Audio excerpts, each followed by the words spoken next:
राधा श्याम सीता वल्लभ श्री हरिवंश महाप्रभु। आज आपको सुनाते हैं मेरे कृष्ण भगवान की मित्रता की कहानी।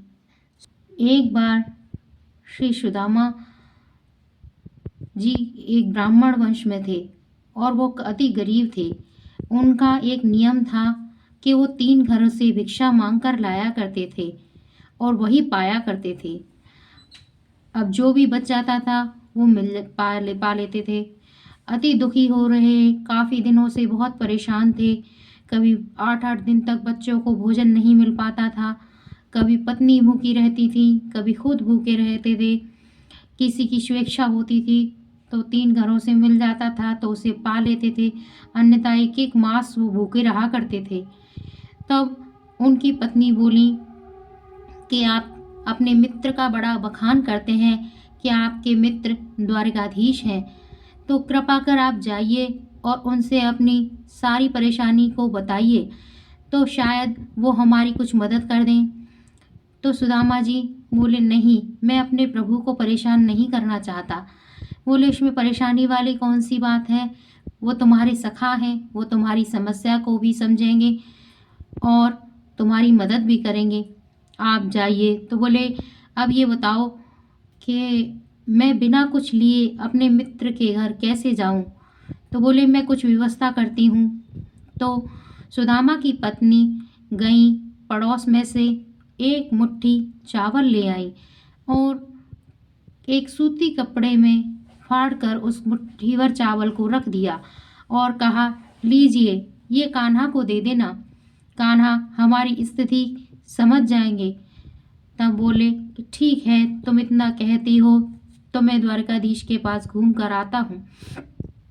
सुदामा निकल पड़े, नंगे पैर, पाँव में बिवाई फट रही थी।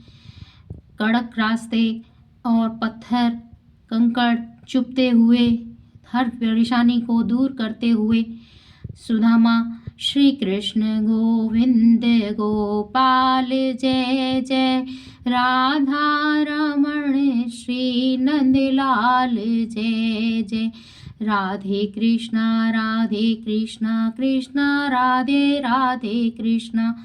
इस मंत्र का जाप करते हुए, सारी परेशानियों को पार करते हुए कृष्ण की नगरी पहुंच गए और वहां जाकर उन्होंने द्वारपाल से कहा कि अरे द्वारपाल, तुम द्वारकाधीश को बुला दोगे? तो द्वारपाल बोले, क्यों, आपको क्या काम है ब्राह्मण देवता, आप हमें बता सकते हैं। उन्होंने कहा कि नहीं, मैं आपको नहीं बता सकता, मुझे कान्हा से ही मिलना है।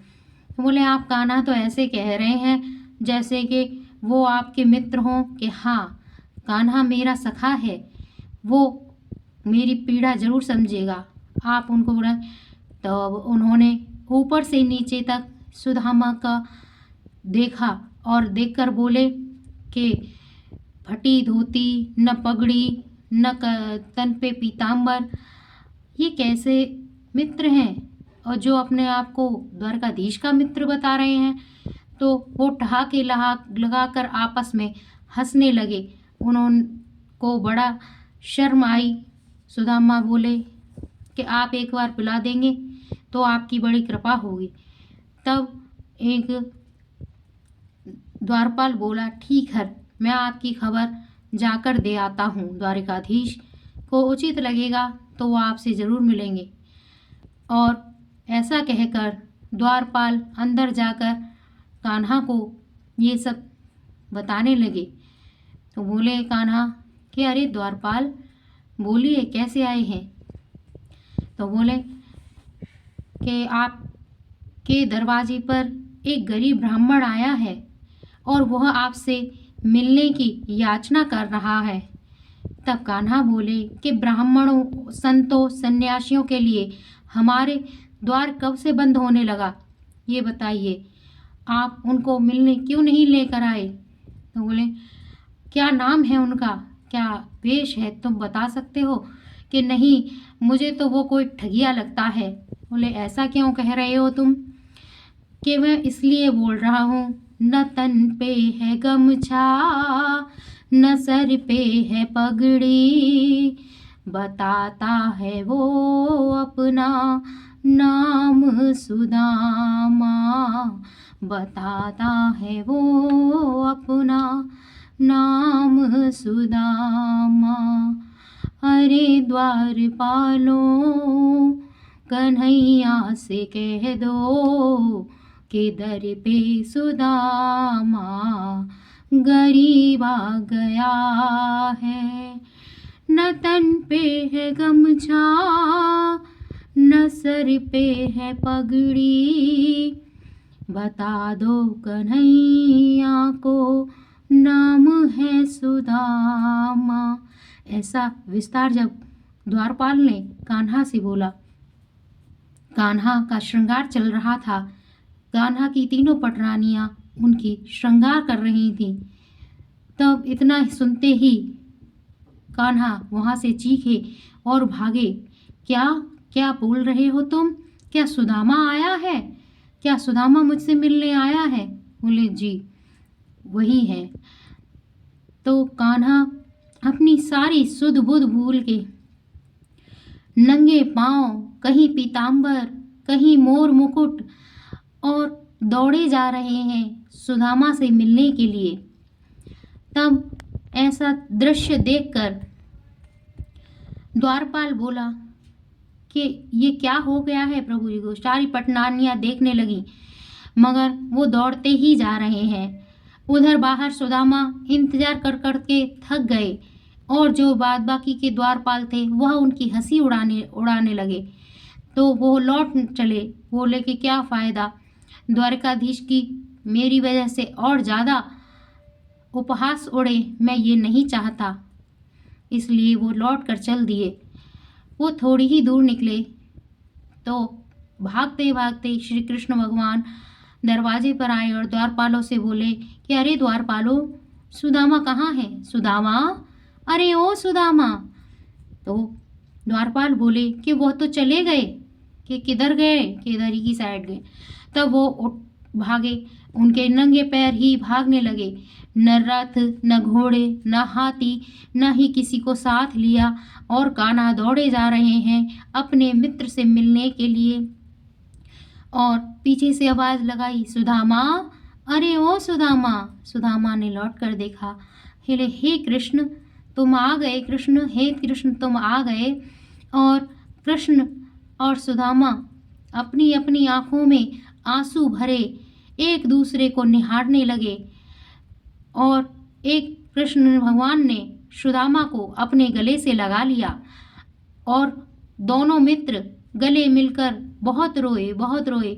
बोले तुमने अपने मित्र को इतना बुरा समझ लिया है कि मैं तुम्हें मिलने भी नहीं आऊँगा? और तुम कहाँ लौटे जा रहे थे?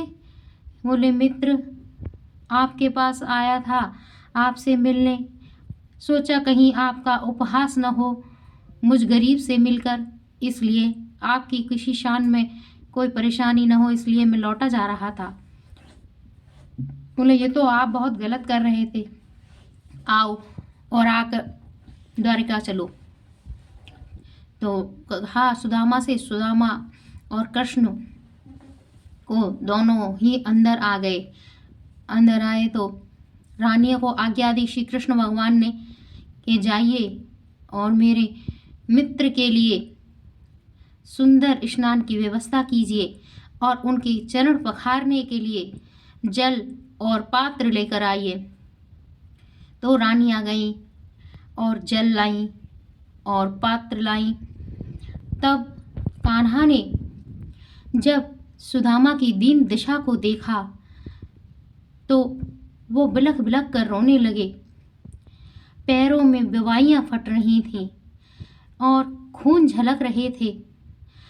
तब कान्हा ने न लोटे को हाथ लगाया, ना ही पात्र में पैर रखकर, और कान्हा ने अपने आंसुओं से ही चरण कमल श्री सुदामा जी के धोए। हाथ लियो नहीं जल का लोटा, अखियों के जल से पग धोए, अपनी अपनी दृष्टि से सभी देख रहे नर नारी। ये कैसा है प्रेम सुदामा का और श्री कृष्ण का। ऐसा ही भाव सभी नर नारियां, रानी सभी देख रहे थे कि आज ऐसा कौन आया है हमारे दरवाजे, जो आंखों से ही उनके पग धोए जा रहे हैं, आंखों के जल से ही उनके पग धोए जा रहे हैं।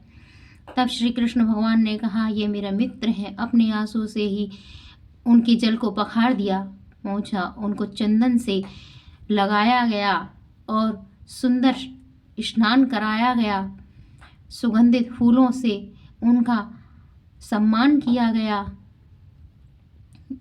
यही है सुदामा और श्री कृष्ण की मित्रता की कथा।